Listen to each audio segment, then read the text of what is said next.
আসসালামু আলাইকুম সবাইকে। আমি কাউসার সালমা, রাজধানী আইডিয়াল কলেজের ইসলামের ইতিহাস ও সংস্কৃতি বিভাগের প্রভাষক। প্রিয় শিক্ষার্থীরা, আশা করি তোমরা তোমাদের পরিবার পরিজনের সাথে ভালো আছো, সুস্থ আছো এবং নিরাপদে আছো, আর পড়াশোনা অব্যাহত রেখেছো। তোমাদের এক্সামের আর বেশি দেরি নেই, সেই জন্য আজকে আমি তোমাদের সাথে একটি রিভিশন ক্লাস দিয়ে হাজির হয়ে গিয়েছি। আশা করি তোমরা আমার এই রিভিশন ক্লাস থেকে উপকৃত হতে পারবে। আজকে আমি যে টপিকটি নিয়ে আলোচনা করব সেটি হলো ইসলামের ইতিহাস ও সংস্কৃতি প্রথম পত্র থেকে চতুর্থ অধ্যায় উমাইয়া খিলাফত এবং উমাইয়া খিলাফতের বেশ কিছু গুরুত্বপূর্ণ অনুধাবনমূলক প্রশ্ন নিয়ে আজকে আমি আলোচনা করব। আমি পূর্বেও ক্লাসে তোমাদের সাথে অনুধাবনমূলক প্রশ্ন নিয়ে আলোচনা করেছি, আর যেহেতু আমি রিভিশন করছি আমার সাথে সাথে তোমাদেরও রিভিশন হয়ে যাবে, ঠিক আছে? আচ্ছা, আমি তাহলে আমার আলোচনা শুরু করি। উমাইয়া খিলাফতের অনুধাবনমূলক প্রশ্নগুলো আলোচনা করার আগে আমরা একটু জেনে নিই যে উমাইয়া খিলাফত কত খ্রিস্টাব্দে প্রতিষ্ঠিত হয়েছিল এবং এর প্রতিষ্ঠাতা কে ছিল। উমাইয়া খিলাফত প্রতিষ্ঠিত হয়েছিল 661 খ্রিস্টাব্দে এবং এই খিলাফতের প্রতিষ্ঠাতা ছিলেন মুয়াবিয়া। মুয়াবিয়াকে এই খিলাফতের প্রথম রাজা বা প্রথম শাসক বা প্রতিষ্ঠাতা বলা হয়। মুয়াবিয়া কর্তৃক প্রতিষ্ঠিত এই সাম্রাজ্য 661 খ্রিস্টাব্দ থেকে 750 খ্রিস্টাব্দ পর্যন্ত মোট 14 জন শাসক দ্বারা শাসিত হয়েছিল এবং এই খিলাফতের যে শাসকরা তারা বিভিন্ন পদবি নিয়ে দাপটের সাথে শাসন কার্য পরিচালনা করেছিল, যেমন খলিফা আব্দুল মালিক, যাকে এই বংশের শ্রেষ্ঠ শাসক বলা হয়, তিনি রাজেন্দ্র বা ফাদার অফ কিংস উপাধি পেয়েছিলেন। ঠিক তেমন খলিফা আল ওয়ালিদ, যিনি সাম্রাজ্য বিস্তারের জন্য খ্যাতি লাভ করেছিলেন। তার সময়ে উমাইয়া সাম্রাজ্য সর্বাধিক বিস্তৃতি লাভ করেছিল। তিনি স্পেনের সাম্রাজ্য বিস্তার করেছেন, তিনি দক্ষিণ পূর্ব এশিয়ার সাম্রাজ্য বিস্তার করেছেন, মধ্য এশিয়ার সাম্রাজ্য বিস্তার করেছেন, উত্তর আফ্রিকায়। তার সময়ে উমাইয়া সাম্রাজ্যের সর্বাধিক সাম্রাজ্যের বিস্তার হয়েছিল। এছাড়া উমর বিন আব্দুল আজিজ, যিনি ছিলেন একজন ন্যায়পরায়ণ ও দয়ালু শাসক, তাকে বলা হয় ইসলামের পঞ্চম খলিফা, উমাইয়াদের সাধু পুরুষ বলা হয় এবং তাকে দ্বিতীয় উমরও বলা হয়। এছাড়াও এই বংশের আরেকজন শাসক ছিল সুলাইমান, তাকে বলা হয় আশীর্বাদের চাবি, এবং এই বংশের সর্বশেষ যে খলিফা তিনি ছিলেন দ্বিতীয় মারওয়ান, যার পরাজয়ের মাধ্যমে উমাইয়া খিলাফতের অবসান হয়েছিল। ঠিক আছে, আমরা বিস্তারিত আলোচনা করার চেষ্টা করলাম, সারসংক্ষেপের মাধ্যমে তোমাদেরকে ধারণা দেওয়ার চেষ্টা করেছি। এখন আমরা অনুধাবনমূলক প্রশ্নগুলো দেখে নিচ্ছি। আমি তোমাদের জন্য উমাইয়া খিলাফত থেকে মোট 9টি অনুধাবনমূলক প্রশ্ন নিয়ে আজকে আমি আলোচনা করব। প্রথম যে অনুধাবনমূলক প্রশ্নটি সেটি হচ্ছে, সুলাইমানকে আশীর্বাদের চাবি বলা হয় কেন? আচ্ছা, সুলাইমান কে ছিল? সুলাইমান ছিল খলিফা আল ওয়ালিদ, যার সময়ে সর্বাধিক রাজ্য বিস্তার হয়েছিল। আমি তোমাদেরকে বলছি, সেই খলিফা আল ওয়ালিদের ভাই বা ভ্রাতা। ঠিক আছে, খলিফা আল ওয়ালিদ শাসন কার্য পরিচালনা করেছিল 705 থেকে 715 খ্রিস্টাব্দ পর্যন্ত। খলিফা আল ওয়ালিদ 715 খ্রিস্টাব্দে মৃত্যুবরণ করলে তার ভাই সুলাইমান 715 খ্রিস্টাব্দে উমাইয়া সিংহাসনে আরোহণ করে এবং এই সুলাইমানের শাসন কার্য পরিচালনার বয়স ছিল মাত্র 2 বছর, অর্থাৎ তিনি 715 থেকে 717 খ্রিস্টাব্দ পর্যন্ত শাসন কার্য পরিচালনা করেছিলেন। এখন আমি মূল প্রশ্নে ফিরে যাচ্ছি। প্রশ্নে আছে, তাকে কেন আশীর্বাদের চাবি বলা হয়? তাকে আশীর্বাদের চাবি এই জন্য বলা হয় কারণ হাজ্জাজ কর্তৃক বন্দীকৃত হাজার হাজার বন্দীকে তিনি কারাগার থেকে মুক্তি দিয়েছিলেন, যার কারণেই তাকে আশীর্বাদের চাবি বলা হয়। ঠিক আছে, সুলাইমান ছিলেন একজন উদার ও ন্যায়পরায়ণ শাসক। যেহেতু তিনি উদার ছিলেন এবং ন্যায়পরায়ণ ছিলেন, সেজন্যই তিনি মূলত এই কয়েদিদেরকে মুক্তি দিতে সক্ষম হয়েছিলেন। এখন তোমাদের মনে প্রশ্ন আসতে পারে, কি জন্য হাজ্জাজ বিন ইউসুফ এত বন্দীকে কারাবন্দী করেছিলেন? মূলত হাজ্জাজ বিন ইউসুফ তিনি ছিলেন একজন নিষ্ঠুর শাসক এবং উমাইয়া শাসনামলে, বিশেষ করে আব্দুল মালিক ও আল ওয়ালিদের শাসনামলে কুফা ও বসরায় আলী বংশীয়রা যখন বিদ্রোহ করে, সেই কুফা ও বসরায় আলী বংশীয়দের বিদ্রোহটি দমন করার জন্য হাজ্জাজ বিন ইউসুফ এই লোকদেরকে বন্দী করে কারাগারে নিক্ষেপ করেন। পরবর্তীতে সুলাইমান যখন ক্ষমতায় আরোহণ করেন, তখন সেই বন্দীদেরকে তিনি মুক্তিদান করেছিলেন। মুক্তিদানের করার কারণেই তাকে মূলত আশীর্বাদের চাবি হিসেবে অভিহিত করা হয়। এটি হচ্ছে তার একটি উপাধি। ঠিক আছে, আমি আবারও বলে রাখছি, এই যে তাকে আশীর্বাদের চাবি বলা হয় তার আরেকটি নাম আছে মিফতাহুল খায়ের। যদি কোশ্চেন আসে কাকে মিফতাহুল খায়ের বলা হয়, তাহলে আনসার কি হবে? আনসার হবে সুলাইমানকে মিফতাহুল খায়ের বলা হয়। মিফতাহুল খায়ের বা আশীর্বাদের চাবি একটি অপরটির পরিপূরক। আশীর্বাদের চাবি এর আরবি ওয়ার্ডটাই হচ্ছে মিফতাহুল খায়ের, ঠিক আছে? মূলত হাজ্জাজ কর্তৃক বন্দীকৃত হাজার হাজার কয়েদিদেরকে মুক্তিদান করার জন্যই সুলাইমানকে মিফতাহুল খায়ের বা আশীর্বাদের চাবি বলা হয়। পরবর্তী প্রশ্নটি হচ্ছে, উমর বিন আব্দুল আজিজকে সাধু পুরুষ বা পঞ্চম খলিফা বলা হয় কেন? এখানে কিন্তু দুটি জিনিস লক্ষণীয়, একটি হচ্ছে সাধু পুরুষ, অপরটি হচ্ছে পঞ্চম খলিফা। যদি আসে উমর বিন আব্দুল আজিজকে সাধু পুরুষ বলা হয় কেন, বা উমাইয়া সাধু পুরুষ বলা হয় কেন, বা উমর বিন আব্দুল আজিজকে ইসলামের পঞ্চম খলিফা বলা হয় কেন, দুটির আনসার একই হবে, ঠিক আছে? উমর বিন আব্দুল আজিজ উমাইয়া খিলাফতের সিংহাসনে আরোহণ করেছিল 717 খ্রিস্টাব্দে এবং তিনি 3 বছর শাসনকার্য পরিচালনা করেছিলেন 717 খ্রিস্টাব্দ থেকে 720 খ্রিস্টাব্দ পর্যন্ত। উমর বিন আব্দুল আজিজ ছিলেন একজন উদার ও ন্যায়পরায়ণ শাসক। তিনি ইসলামের ন্যায় নীতি অনুসারে শাসনকার্য পরিচালনা করেছিলেন এবং খোলাফায়ের রাশিদিনের যে খলিফারা রয়েছে তাদের অনুসরণ করে কুরআন ও হাদিস মোতাবেক শাসনকার্য পরিচালনা করার চেষ্টা করেছিলেন। এজন্য উমর বিন আব্দুল আজিজকে ইসলামের পঞ্চম খলিফা বলা হয়। আমরা যদি পূর্ববর্তী উমাইয়া খলিফাদের শাসনামল দেখি তাহলে আমরা দেখব তাদের শাসনামল ছিল বিশৃঙ্খলা, অরাজকতা, নিষ্ঠুরতায় পরিপূর্ণ। কিন্তু উমর বিন আব্দুল আজিজ এই সকল বিশৃঙ্খলা, নিষ্ঠুরতা, হিংসাত্মক কর্মকাণ্ডের ঊর্ধ্বে থেকে কোরআন ও হাদিস মোতাবেক ন্যায় নীতি অনুসারে রাষ্ট্র পরিচালনা করেছিলেন, যার কারণে তাকে ইসলামের পঞ্চম খলিফা বলা হয়। তোমরা যখন এই প্রশ্নটি লিখবে তোমরা এভাবেও লিখতে পারো যে উমর বিন আব্দুল আজিজকে সাধু পুরুষ বা ইসলামের পঞ্চম খলিফা বলা হয় কারণ উমর বিন আব্দুল আজিজ ইসলামের ন্যায় নীতি অনুসারে শাসন কার্য পরিচালনা করেছেন। তিনি ইসলামী শরিয়া ভিত্তিক একটি রাষ্ট্র প্রতিষ্ঠিত করতে চেয়েছিলেন। উমর বিন আব্দুল আজিজ বাইতুল মালকে শাসকের সম্পত্তি না বানিয়ে বাইতুল মালকে জনগণের সম্পত্তিতে পরিণত করেছিলেন। খলিফা উমর বিন আব্দুল আজিজ বাইতুল মাল থেকে মাত্র সামান্য পরিমাণ অর্থ গ্রহণ করতেন, অর্থাৎ উমর বিন আব্দুল আজিজ দৈনিক 2 থেকে 3 দিরহাম বাইতুল মাল থেকে গ্রহণ করতেন। এছাড়াও উমর বিন আব্দুল আজিজ প্রজা সাধনের কল্যাণের কথা চিন্তা করে তাদের সেবা সাধনের জন্য চেষ্টা করতেন। উমর বিন আব্দুল আজিজ এবং তার পরিবার সহজ সরল ও অনাড়ম্বর জীবনযাপন করতেন। উমর বিন আব্দুল আজিজ খোলাফায়ে রাশিদিনের খলিফা উমরের মতো তিনি সর্বোত্তম রাজস্বীর আদর্শে বিশ্বাসী ছিলেন এবং উমর বিন আব্দুল আজিজ তার সমস্ত সম্পত্তি বিক্রি করে এবং তার স্ত্রী ফাতেমার যে গহনা ছিল সেই গহনা বিক্রি করে যে অর্থ তিনি পেয়েছিলেন সেই অর্থ তিনি বাইতুল মালে দিয়েছিলেন। মূলত এই সকল কারণের পরিপ্রেক্ষিতে যেহেতু তিনি উমাইয়া খলিফাদের থেকে আলাদা ছিলেন এবং ইসলামের ন্যায় নীতি অনুসারে কোরআন ও হাদিস মোতাবেক শাসন কার্য পরিচালনা করেছেন, সেজন্য উমর বিন আব্দুল আজিজকে উমাইয়াদের সাধু পুরুষ বা ইসলামের পঞ্চম খলিফা বলা হয়। এখন আমি পরবর্তী কোশ্চেনটি দেখব। পরবর্তী কোশ্চেনটি হচ্ছে সিন্ধু বিজয়ের প্রত্যক্ষ কারণটি কি? সিন্ধু বিজয়ের প্রত্যক্ষ কারণটির উল্লেখ রয়েছে চাচনামায়। চাচনামা গ্রন্থে বলা আছে যে সিন্ধু বিজয়ের প্রত্যক্ষ কারণ ছিল সিন্ধুর দেবল বন্দরে জলদস্যু কর্তৃক লুণ্ঠিত জাহাজ। ঠিক আছে, সিন্ধুর দেবল বন্দরে জলদস্যু কর্তৃক যে জাহাজটি লুণ্ঠিত হয়েছিল সেটিকে কেন্দ্র করে সিন্ধু বিজয়ের সূত্রপাত হয়েছিল এবং এটি ছিল প্রত্যক্ষ কারণ। সিন্ধুর দেবল বন্দর দিয়ে সিংহলের রাজা কর্তৃক একটি উপঢৌকন সম্বলিত জাহাজ আরবের যে উমাইয়া খলিফা আল ওয়ালিদ এবং হাজ্জাজ বিন ইউসুফের নিকট প্রেরণ করা হয়েছিল, কিন্তু সেই উপঢৌকন সম্বলিত জাহাজটি যখন সিন্ধুর দেবল বন্দরে হাজির হয় তখন সেখানে জলদস্যু কর্তৃক সে জাহাজটি লুণ্ঠিত হয়। সেই জাহাজে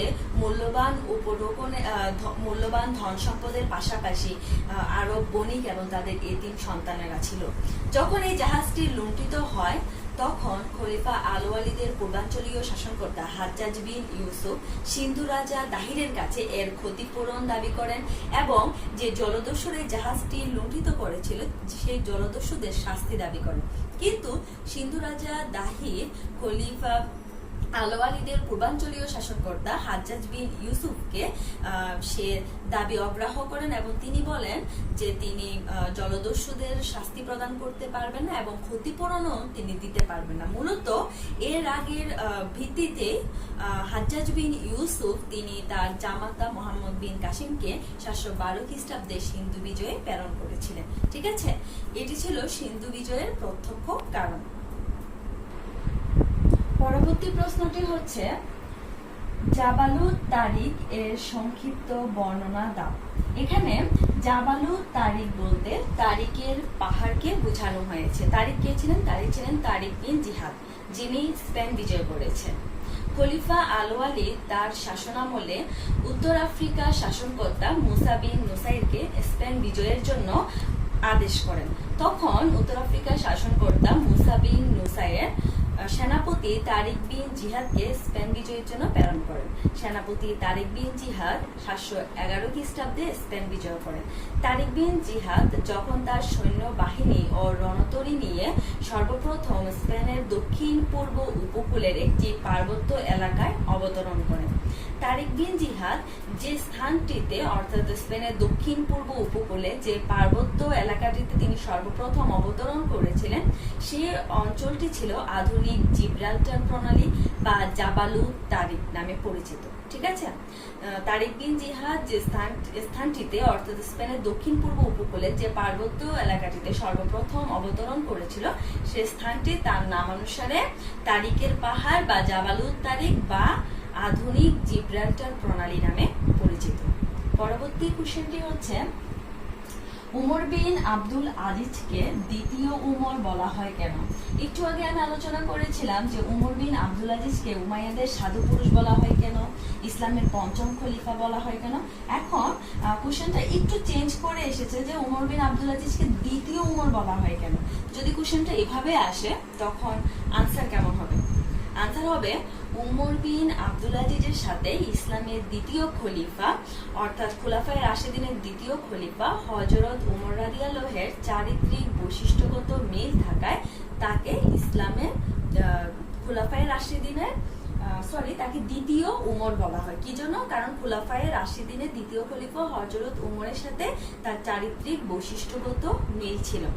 এছাড়াও উমর বিন আব্দুল আজিজের মাতা উম্মে আসিম লায়লা বিনতে আসিম ইবনে উমর তিনি ছিলেন খলিফা উমর রাদিয়াল্লাহু আনহুর দহিত্রী, অর্থাৎ তাদের মধ্যে এক ধরনের রক্তের সম্পর্ক ছিল এবং পূর্ববর্তী উমাইয়া খলিফাদের যে বিশ্বাসঘাতকতা, নিষ্ঠুরতা এবং হিংসাত্মক কর্মকাণ্ড এই সকল দিক থেকে উমর বিন আব্দুল আজিজ ছিলেন ঊর্ধ্বে এবং তিনি ছিলেন একজন ন্যায়পরায়ণ শাসক এবং একজন উদার শাসক। তিনি ন্যায় নীতি এবং ইসলামের কুরআন ও হাদিস অনুযায়ী রাষ্ট্র পরিচালনা করেছেন।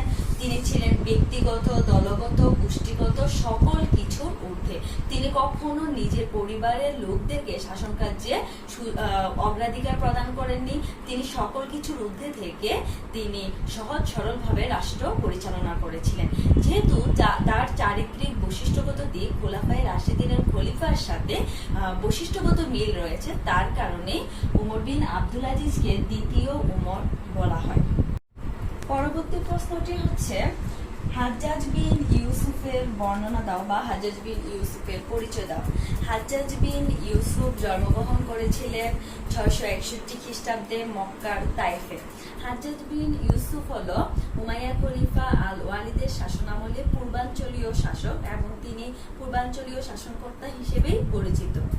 হাজ্জাজ বিন ইউসুফ উমাইয়া খলিফা আব্দুল মালিক এবং উমাইয়া খলিফা আল ওয়ালিদের শাসনামলে সাম্রাজ্যে যে অভ্যন্তরীণ বিদ্রোহগুলো ছিল সেই অভ্যন্তরীণ বিদ্রোহগুলো দমনে সহায়তা করেছিলেন এবং তার অক্লান্ত প্রচেষ্টায় উমাইয়ার সাম্রাজ্য মধ্য এশিয়া, উত্তর আফ্রিকা, স্পেন এবং এশিয়ায় বিস্তার লাভ করেছিল।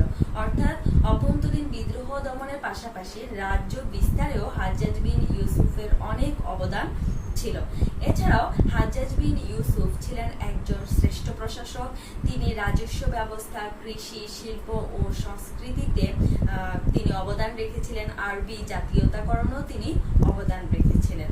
যদিও ইতিহাসে হাজ্জাজ বিন ইউসুফ একজন নিষ্ঠুর শাসক হিসেবে পরিচিত, কারণ তিনি কুফা ও বসরায় যে আলী বংশীয়রা বিদ্রোহ করেছিল তাদের বিদ্রোহ দমন করতে গিয়ে হাজার হাজার মানুষকে কারাবন্দী করেছিলেন, যার কারণে ইতিহাসে হাজ্জাজ বিন ইউসুফ একজন নিষ্ঠুর শাসক হিসেবে পরিচিত।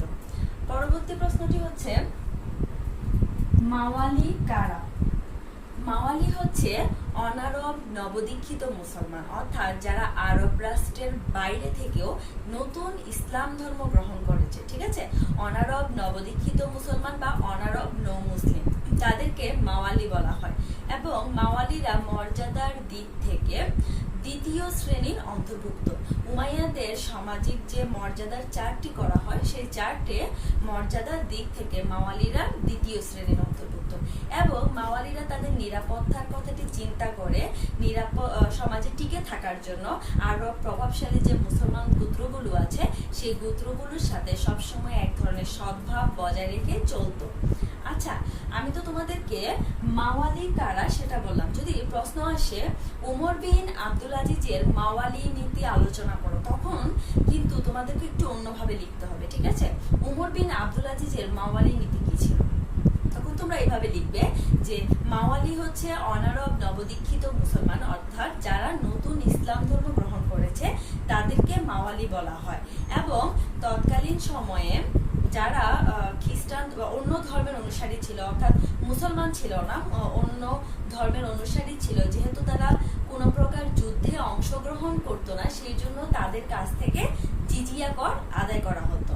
যেহেতু মুসলমানরা যুদ্ধে অংশগ্রহণ করতো, মুসলমানদের থেকে কোনো প্রকার জিজিয়া কর নেওয়া হতো না। ঠিক আছে, জিজিয়া করটা কি? এটা হচ্ছে একটা নিরাপত্তা কর। যে নিরাপত্তা কর হচ্ছে যে সমাজে বসবাসের জন্য, সমাজের নিরাপত্তা দেওয়ার জন্য সেই করটা অমুসলমানদের কাছ থেকে আদায় করা হতো, যেহেতু মুসলমানরা কোনো যুদ্ধে অংশগ্রহণ করতো না। উমাইয়া খলিফা আব্দুল মালিকের শাসন আমলে জিজিয়া কর থেকে বাঁচার জন্য অনেক অমুসলমান তারা ইসলাম ধর্ম গ্রহণ করে। তারা ইসলাম ধর্মে আকৃষ্ট হয়ে ইসলাম ধর্ম গ্রহণ করেনি, তারা জিজিয়া কর যাতে তাদেরকে প্রদান করতে না হয় সেই জন্য তারা অমুসলমান থেকে মুসলিম ধর্ম বা ইসলাম ধর্ম গ্রহণ করে। যার ফলে উমাইয়া খলিফা আব্দুল মালিক এই মুসলিম বা যারা নতুন ভাবে ইসলাম ধর্ম গ্রহণ করেছে তাদের উপরও নতুন করে জিজিয়া কর আরোপ করে, যাতে দলে দলে লোক ইসলাম ধর্ম গ্রহণ করতে না পারে। কিন্তু খলিফা উমর বিন আব্দুল আজিজ এই নতুন ইসলাম ধর্ম গ্রহণকারী বা মাওয়ালিদের প্রতি একটু উদার ছিলেন এবং সহনশীল ছিলেন। তাই তিনি এই নবদীক্ষিত মুসলমানদের উপর যে জিজিয়া কর খলিফা আব্দুল মালিক প্রদান করেছিলেন সেটি থেকে তাদেরকে অব্যাহতি দেন, অর্থাৎ তারা যদি ইসলাম ধর্ম গ্রহণ করে তাদেরকে কোনো প্রকার জিজিয়া কর প্রদান করতে হবে না। এটি হচ্ছে খলিফা উমর বিন আব্দুল আজিজের মাওয়ালি নীতি। ঠিক আছে, যদি আসে মাওয়ালি কারা, তখন জাস্ট মাওয়ালি কারা এবং তারা সামাজিক কি মর্যাদার অধিকারী এবং তাদের পরিচয় আলোচনা করবে। কিন্তু যদি আসে উমর বিন আব্দুল আজিজের মাওয়ালি নীতি, তাহলে একটু বিস্তারিতভাবে আলোচনা করতে হবে। পরবর্তী প্রশ্নটি হচ্ছে, জিম্মি কারা? জিম্মি হচ্ছে মুসলিম সমাজে আশ্রিত অন্য সম্প্রদায়ের অধিবাসীরা, অর্থাৎ মুসলিম সমাজে অন্য ধর্মাবলম্বীর যে মানুষরা বা যে অধিবাসীরা বসবাস করত তারা জিম্মি নামে পরিচিত। জিম্মিরা উমাইয়াদের সামাজিক মর্যাদায় তৃতীয় শ্রেণীর অন্তর্ভুক্ত। জিম্মি বলতে কাদেরকে বোঝানো হচ্ছে? জিম্মি হচ্ছে ইহুদি, খ্রিস্টান, অগ্নি উপাসক এবং অন্যান্য ধর্মের অনুসারী, যারা ইসলাম ধর্ম অনুসরণ করে না, অন্য ধর্মের অনুসারী, তারা মুসলিম সমাজে বসবাস করছে, এই জন্য তারা জিম্মি নামে পরিচিত। যেহেতু জিম্মিরা সামরিক বাহিনীতে অংশগ্রহণ করতো না এবং কোনো যুদ্ধে অংশগ্রহণ করতো না, সেই জন্য তারা মুসলিম সমাজে বসবাস করায় এবং তাদের যেহেতু নিরাপত্তা প্রদান করছে মুসলিম শাসক, সেজন্য তাদেরকে এক প্রকার কর প্রদান করা হতো, যে করটি হচ্ছে জিজিয়া কর নামে পরিচিত। সকল জিম্মিদেরকে এই কর প্রদান করা হতো। কিন্তু যারা নারী, শিশু বা দুরারোগ্য ব্যাধিতে আক্রান্ত বা বয়স্ক ব্যক্তি, তাদেরকে এই জিজিয়া করটি প্রদান করা হতো না। তারা এই জিজিয়া কর থেকে বেঁচে যেত। ঠিক আছে, পরবর্তী যে প্রশ্নটি সেটি হলো টুরসের যুদ্ধ সম্পর্কে বর্ণনা দাও। পিরেনিজ পর্বতের অপর দিকে একটি অঞ্চল ছিল, সেটি হচ্ছে কর্ডন, এবং সেই কর্ডনের মুসলিম শাসনকর্তার নাম ছিল মুনজা। মুনজা বিয়ে করেছিলেন একুইটেনের ডিউক বা একুইটেনের রাজা ইউডিজের পরমা সুন্দরী কন্যা লাম্পেজিকে। তিনি একজন মুসলিম শাসনকর্তা ছিলেন, কিন্তু তিনি বিয়ে করেছিলেন একজন খ্রিস্টান শাসনকর্তার মেয়েকে। কাকে? একুইটেনের ডিউক বা রাজা ইউডিজের কন্যা লাম্পেজিকে। লাম্পেজিকে বিয়ে করে মুনজা তার শ্বশুর ইউডিজের সাথে আরব শাসনের বিরোধিতা করতে শুরু করে। তখন স্পেনের শাসক আব্দুর রহমান মুনজাকে পরাজিত করে ও হত্যা করে। মুনজার হত্যার প্রতিশোধ নেয়ার জন্য একুইটেনের ডিউক ইউডিস অর্থাৎ মুনজার শ্বশুর ইউডিস ফ্রান্সের রাজা চার্লস মার্টেলের সহায়তায় 732 খ্রিস্টাব্দে টুরসের প্রান্তরে আব্দুর রহমানের সাথে যুদ্ধে অবতীর্ণ হন। যেহেতু এই যুদ্ধটি টুরসের প্রান্তরে হয়েছিল, তাই এটি টুরসের যুদ্ধ নামে পরিচিত, এবং এই যুদ্ধটি হয়েছিল 732 খ্রিস্টাব্দে। ঠিক আছে, এই যুদ্ধে মুসলমানরা পরাজয় বরণ করে, এবং মুসলমানদের পরাজয় বরণের পিছনে যে কারণগুলো ছিল সেগুলো হচ্ছে মুসলমানদের মধ্যে দলীয় কোন্দল, সেনাপতির আদেশ অমান্য করা, এবং তাদের নিকট কিছু ভুল সম্পদ পরিবেশন করা হয়েছিল, যার ফলে মুসলমানরা এই যুদ্ধে খ্রিস্টানদের নিকট পরাজয় বরণ করেছিল। এবং এই যুদ্ধে স্পেনের শাসক আব্দুর রহমান সহ তার অনেক সেনাপতি ও সৈন্য সামন্ত নিহত হয়েছিল, যার কারণে এই যুদ্ধকে বালাত ও সুহাদা বা শহীদগণের মঞ্চ বলা হয়। প্রিয় শিক্ষার্থীরা, যদি আসে বালাত ও সুহাদা বা শহীদগণের মঞ্চ কাকে বলা হয়, ঠিক আছে, তখন কি হবে? আনসার হবে টুরসের যুদ্ধকে বালাত ও সুহাদা বা শহীদগণের মঞ্চ বলা হয়, কারণ এই যুদ্ধে মুসলমানদের যে সেনাপতি এবং সকলেই নিহত হয়েছিল। আব্দুর রহমান তার সকল সেনাপতি নিহত হয়েছিল, যার কারণে এটি শহীদগণের মঞ্চ নামে পরিচিত। এই যুদ্ধে মুসলমানরা পরাজয় বরণ করেছিল, কিন্তু ধারণা করা হয় যে এই যুদ্ধে যদি মুসলমানরা পরাজয় বরণ না করত তাহলে ইউরোপের ইতিহাস অন্যরকম হতো। ঠিক আছে, প্রিয় শিক্ষার্থীরা, আমি এতক্ষণ তোমাদের সাথে ইসলামের ইতিহাস ও সংস্কৃতি প্রথম পত্র থেকে 4th অধ্যায় উমাইয়া খিলাফতের বেশ কিছু গুরুত্বপূর্ণ অনুধাবনমূলক প্রশ্ন নিয়ে আলোচনা করেছি। আরো অনেক অনুধাবনমূলক প্রশ্ন রয়েছে, তোমরা যখন পড়বে তোমরা নিজেরাই সেগুলো নিয়ে বুঝতে পারবে। ঠিক আছে, আজ এ পর্যন্তই। তোমরা সবাই ভালো থাকবে, সুস্থ থাকবে এবং নিরাপদে থাকবে। আল্লাহ হাফিজ।